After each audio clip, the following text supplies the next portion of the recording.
This public hearing conducted by the Committee on Appropriations and Adjudication will now come to order.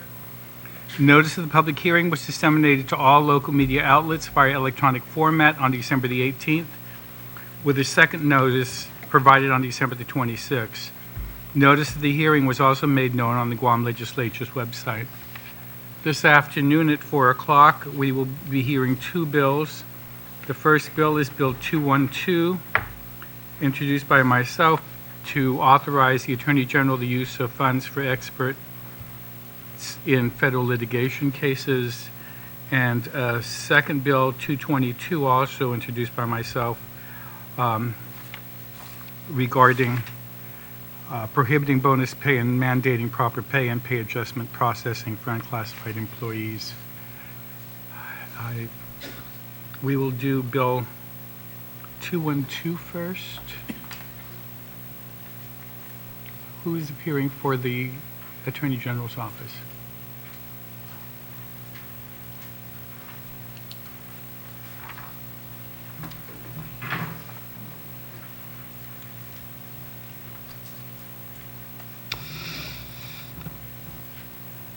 Okay. Either one. Okay. Good afternoon, Mr. Chairman and members of the committee. The Attorney General apologizes for not being able to make it today. She asked myself and Deputy Ken Orchid to attend, primarily because we've probably been the most direct hands-on attorneys working with the implementation of 3301. Sorry, did they turn it off? Okay. Fred Nishihira, Deputy Attorney General, for the Attorney General, along with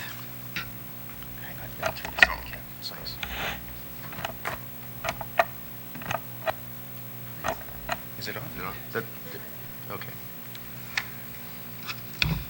Oh, I'm Ken Orchid. I'm the Deputy Attorney General for the Litigation Division in the AG's office. Okay. And she apologizes for not being able to make it today. However, she did send myself and Ken as the deputies most involved with the implementation of 3301, seeing the success of 3301, not only in the courts, but also just as a practical matter. So we're seeing inmates, detainees getting services like they haven't before. We're very optimistic that the consent decree will go away this coming new year.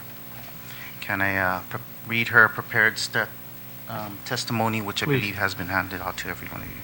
Dear Vice Speaker Cruz, Hafade, I fully support Bill 212-33, an act to amend Public Law 33-1 to authorize the Attorney General to use funds for experts in federal litigation cases. In addition, I hereby request to further amend the language in Section 3 as contained in the attachment. Public Law 33-1 gave our office the funding mechanism to secure expert witnesses for the Department of Corrections consent decree case. The use of expert witnesses was a game changer. The case has been open for almost 25 years, and now, with outside expert guidance, I am glad to report that we are in the final stages of completion and exiting the consent decree. We are supporting the amendment in hopes of duplicating similar results with other federal cases. As for cost, the two experts we have contracted, approximately $435,000 has been obligated and only $79,155 has been expended. We plan on extending these contracts and are contemplating a third expert in a separate case, which we anticipate will cost approximately $75,000. However, we still anticipate a minimum of $200,000 may be unobligated, which will provide the resources we need to significantly improve our current network and technology investment. Thank you in advance for your continued support. Your consideration is greatly appreciated. Sincerely, Elizabeth Barrett Anderson, Attorney General. Thank you very much. Thank you very much, Mr. Nishihara, for reading the General's testimony. I'd like to recognize my co-chair, Senator Frank Uggan, Senator Mike Nicholas, Senator Tom Atta, Senator James Espaldon, and Senator Tony Atta. And if anybody has any questions of these two? Any? No?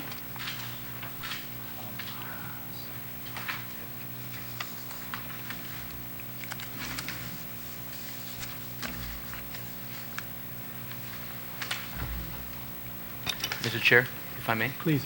Fred, if I could just ask, there's a good senator to my left here and I were just talking, when it says here that the 435,000 has been obligated and only 79,000 has been expended. When you say obligated, are we talking about it's been encumbered already in anticipation of other witnesses coming, or could you just kind of Sure. perhaps make Elaborate that on more those. clear? Right. So we anticipated using the expert witnesses that we have and consultant. We have one psychologist on board, Yeah. Dr. Jason Perez, as well as the University of Connecticut on board as well. And we had Jackie is here with the exact numbers. But of those funds that we anticipated, we realized that we will not need all of it. So the contract may be, for example, 250,000, but maybe we've used only 80,000 of that. Sorry. So in that scenario that you just kind of presented, you anticipated spending, in that case, it was Actually, we 250, but you only obligated, or you only spent 80,000. So Correct. So in that scenario you just presented, you still have $170,000 left Correct. to use elsewhere, And or for other. We're requesting if we could use it elsewhere because the parameters in 3301 were rather limited. Thank you.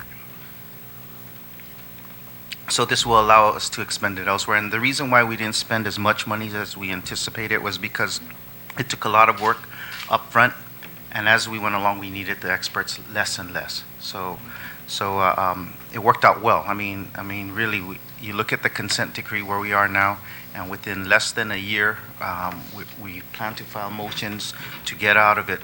If not this month, next month. Do you know exactly when, Ken? It'll be next year sometime. This coming very soon.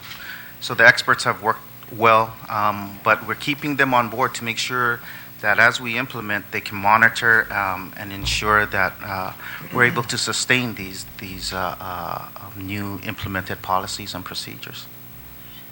Okay, and so when you say that the 435,000 has been obligated and only 79,000 has been expended, you're talking about, so out of the 435, you take away the 79,000, you still have 300-some thousand left, and that's the funds that you anticipate to use going forward on these, to continue this case? Is that how that works? Well, to make it easier, say there was Obligated, I guess, it comes down to the word of obligated. Correct. Right. We still anticipate using some of the funds, but not exhausting all of it. So, for example, if we plan to bring University of Connecticut out 5 times, now it's only 3 times. So the contract has decreased. The need for the expert has decreased. We can do a lot more via FaceTime. So, I just want to make sure. So obligated doesn't mean encumbered. Yeah, maybe I can bring Jackie up here, our chief of staff. She She can explain more. Okay, that's how we just want to make sure we're clear. So it does. I'm Jackie Cruz. I'm the Chief of Staff with the AG's office. So the word obligated does mean encumbered. It does mean encumbered. Correct. Okay. So, and the level of expenditures so far just hasn't, it's not even halfway of the amount of money that was actually encumbered. Okay. Okay, so I would take it that when you take that 435, and then you had I think it was a $700,000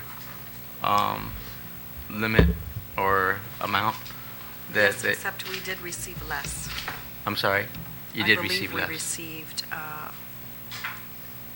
we show here about 580,000. 580,000. Right. Okay. Okay. So roughly you're a little bit under 600,000, and that's why you're saying now you have about 200,000 left over after you Correct. obligated 435. Correct. And that's, and you'd like to have permission now to expend those funds or obligate those funds or encumber those funds for other uses, basically the technological equipment and whatnot that you have for your office. Correct. Okay. We're currently showing 174,000 available. Okay. I just want to be But clear. Senator, there's also another expert on another case that we're contemplating Okay. hiring, which would have an additional expense, we estimate of at least $75,000. Okay. Thank you. Thank you, Mr. Chair.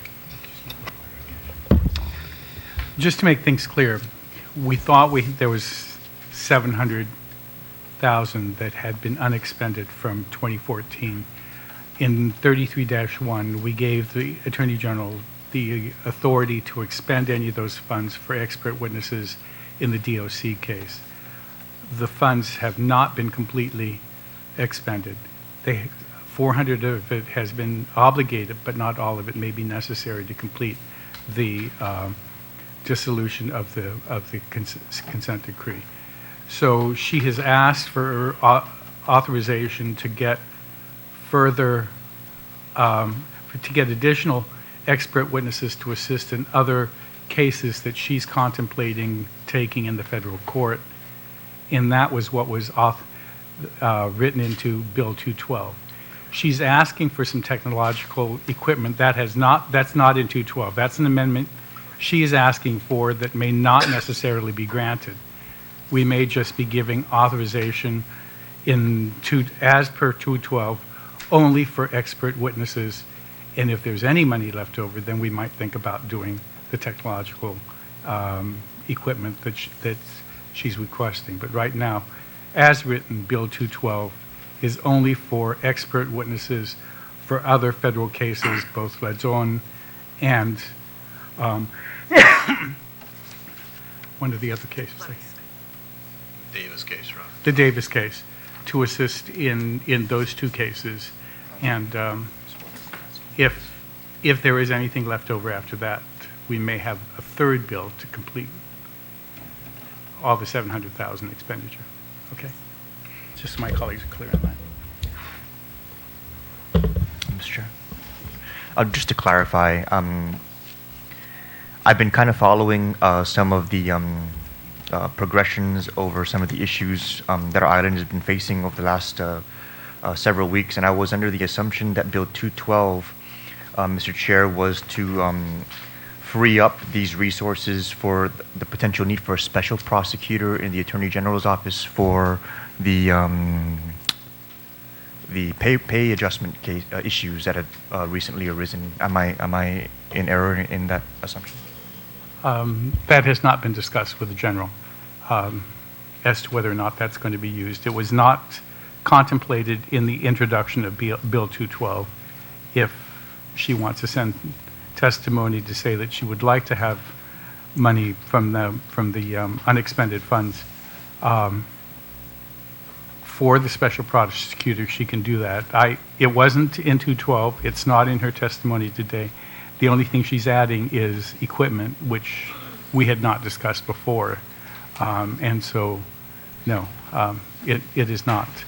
What she was hoping to do was to get expert witnesses to assist her in the Davis case and in the Ledzon case, whatever was going to be necessary to complete both of those cases. And that's all that was contemplated by 212.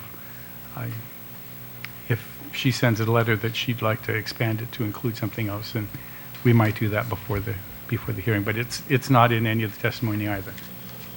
So just to clarify, 212 does not in any way authorize a special prosecutor for that purpose, or okay. And then I guess just to clarify from the AG's office, if the Attorney General did want to utilize the services of a special prosecutor for that case, that would require an additional appropriation, or does the Attorney General's office have the resources and the authorization already to be able to take that course? I think we'd have to look at our If you could put on the- finances. I think we'd have to take a look at our finances and the account. Okay, all and accounts. the reason why I'm asking, Mr. Chair, is because there's been public statements that those are the directions that the General's office may be taking, and I was under the assumption that the availability of this resource was to authorize her to go ahead and use these funds for that purpose. But now that it's clarified that that's not what this bill is going to do, I'm just curious, if she was stating that she is going to be using a special prosecutor, where would the funds be coming from for that? So, Senator If you could just- Senator Sanlicus, I've taken down your note and as well as Chairman Cruz's comment. If the AG would like to amend it to include that, should she so decide to go that route, then I've taken that for note and we'll get back to you. Okay. And the only reason why I'm asking is because, it looks like what we have here is kind of like a side account for the Attorney General's office to be able to utilize for expert witnesses that is not on a regularly needed on a regular basis. And so if we're going to be making funds available for those special circumstances to which the AG needs to have, an additional resource to be able to tap into that's kind of, uncommon but necessary, then perhaps just adding an authorization language so that she doesn't come back and say, I never got the money for that. We don't want to have to, keep constantly jumping through those same hoops. So that was the reason why I wanted to make the inquiry, Mr. Chair. Thank you. Thank you. I appreciate the question. I wanted to make it very clear that when I introduced 212, that was not the intent, and I was not going to say it was when I knew that it wasn't, so I want that very clear. But if the General feels that she may need authorization for that, I would have no objection to adding that amendment at between now and then. Okay? Thank you. Any other questions?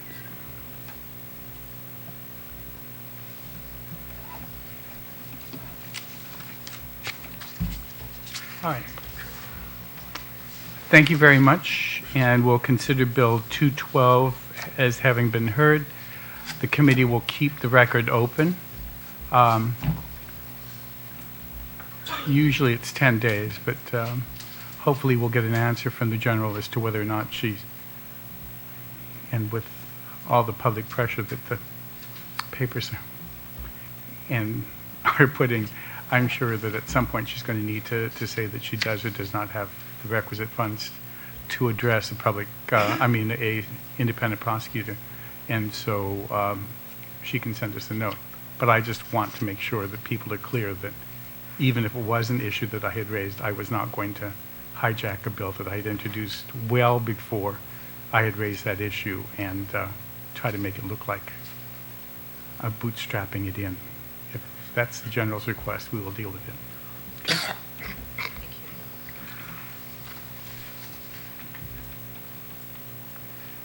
Thank you. Bill 212 is considered heard.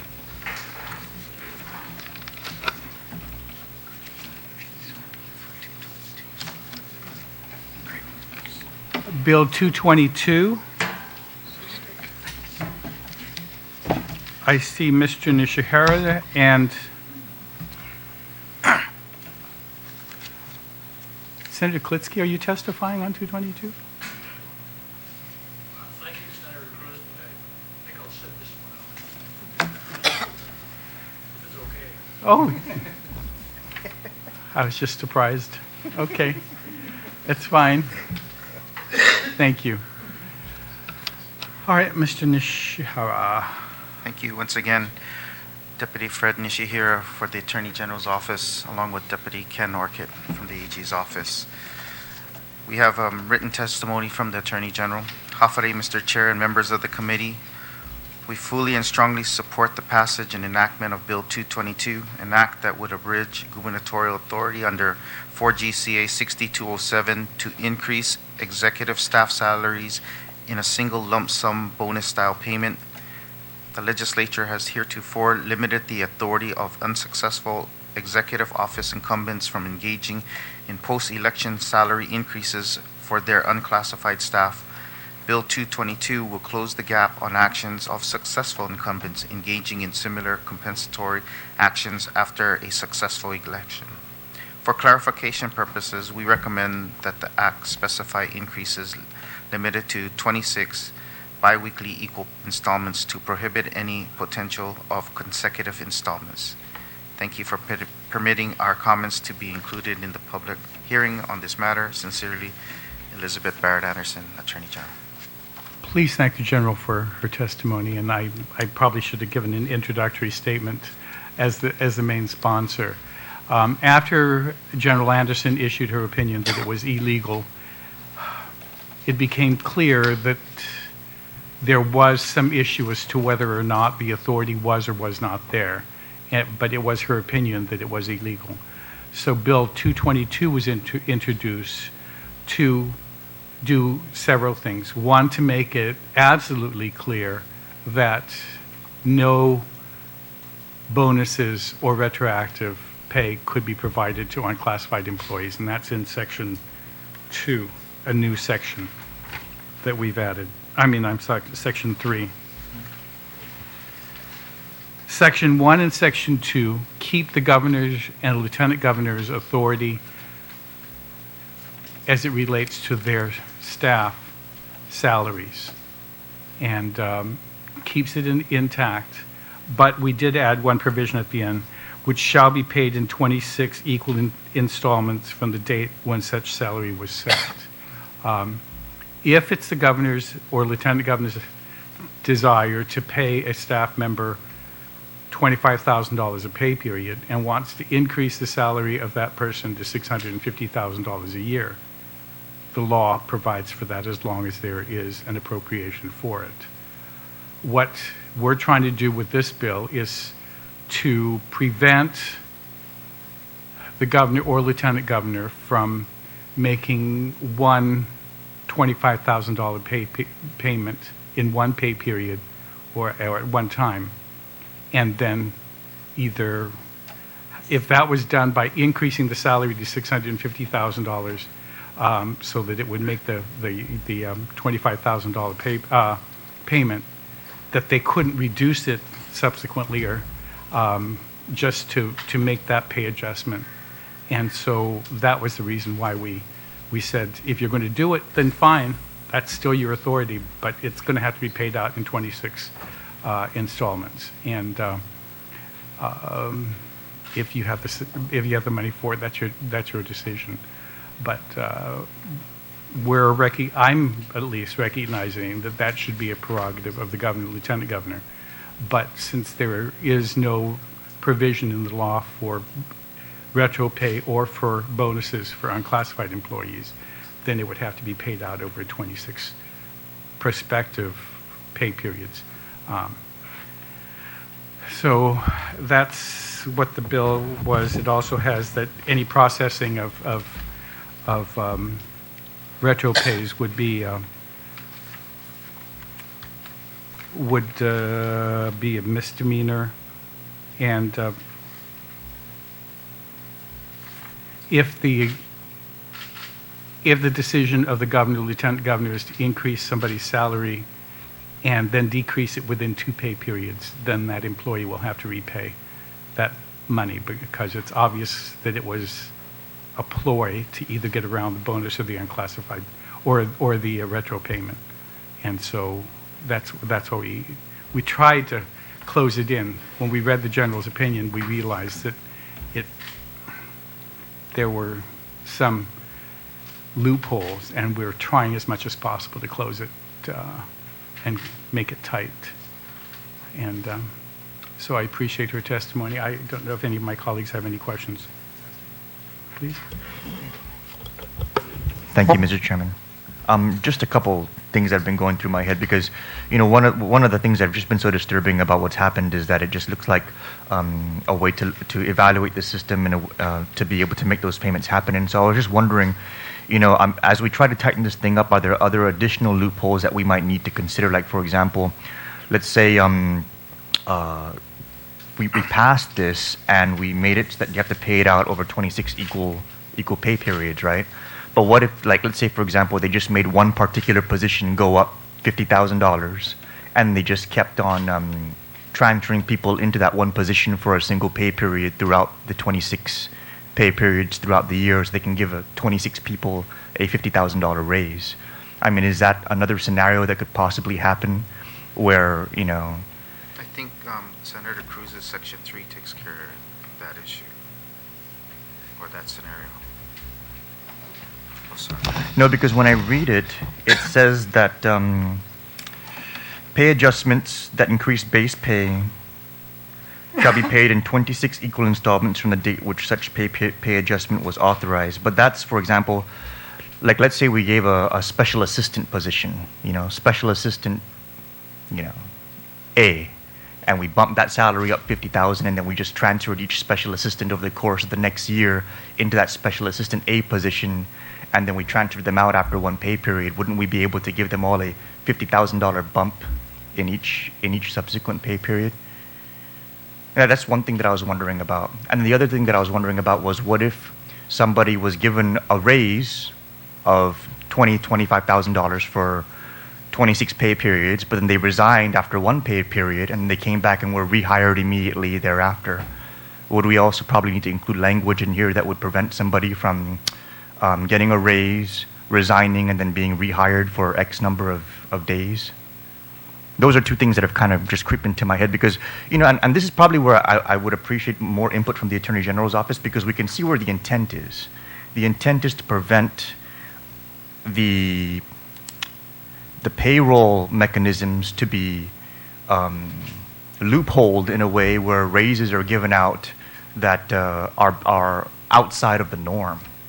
And so if the Attorney General's office can look more closely at Bill 222 and try to evaluate how else can these loopholes be crafted, because we may close one and there's still 3 more that are open, and we're not going to find that out until the next time it happens again. And I think the intent of Bill 222 is to prevent that from happening, not just in this particular mechanism, but in any other particular mechanism.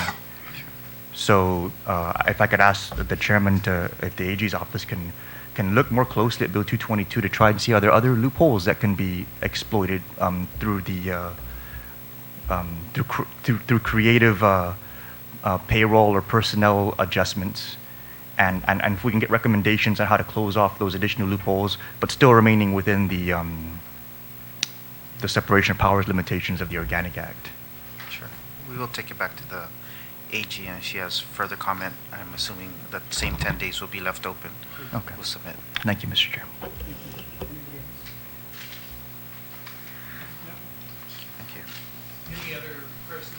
I'm sorry. Anyone else wish to be heard on Bill 222? If not, we'll consider Bill 222 as heard, and we will adjourn this public hearing.